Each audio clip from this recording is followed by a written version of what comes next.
If you missed this last Sunday, don't worry, I got you. A Christian is encouraging. Now we're introduced to Barnabas, and he gets sent to the church in Antioch. And when he gets there, he sees something beautiful, the grace of God at work in people's lives. And his response, well, he exhorts to the people. And this is just a fancy word for strongly encouraging or really pushing something. And what is he pushing? He is encouraging them to keep going, to stand firm, to stay strong, to keep sharing the gospel, to keep being bold and pointing people to Jesus Christ. Encouragement is a huge blessing, and we are called to encourage each other, to build each other up. And honestly, we need encouragement. Sometimes we focus too much on what's going wrong in our lives, and we completely miss the work that God is doing. And it's important for us to continue to encourage each other that God is still moving in our lives, even when we don't feel it.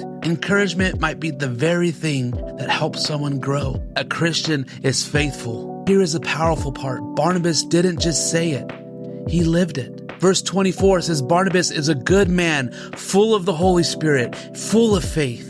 When he encouraged people, it wasn't just talk. The way he lived was part of encouraging people, because faithfulness glorifies God. Faithfulness points people to Jesus. Faithfulness strengthens believers. Because let's be real, following Jesus isn't always easy.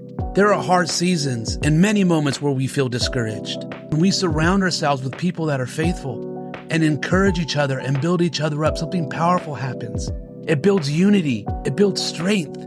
Faithfulness means that we are committed over time, not just in moments. Because a Christian doesn't just start strong, they stay strong. A Christian is generous. When a famine was foretold, the reaction was amazing.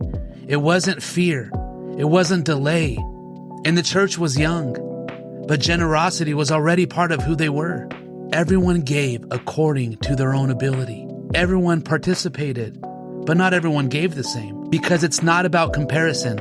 It's about willingness. God isn't looking at the size of the gift. He's looking at the heart behind it. The world only puts effort into relationships or people, or they only give to people if they get something back that benefits them.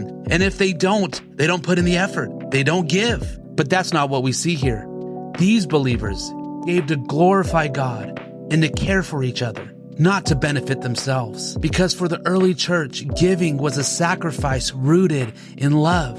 It reflected who God is. It was the mindset, I trust God more than what I'm holding on to. When we truly see other believers as family, generosity stops feeling optional. Their needs become your concern, and your giving becomes intentional. Because Christian generosity isn't just about doing something nice. It reflects the gospel. At the center of Christianity is a God who gives grace, a God who gives provision, and a God who ultimately gave his son. Generosity shifts our hearts from ownership to stewardship, from fear to trust, from self-focus to others' focus. A Christian stands out, not because they're perfect, but because they live differently. They encouraged, they were faithful, they were generous. And that's the kind of Christian that we are called to be. So where do you see yourself in this? Are you someone who builds others up or tears people down? Would people describe your faith as consistent or occasional? When it comes to generosity, are you giving with the right heart? Remember, Jesus was the ultimate example of faithfulness.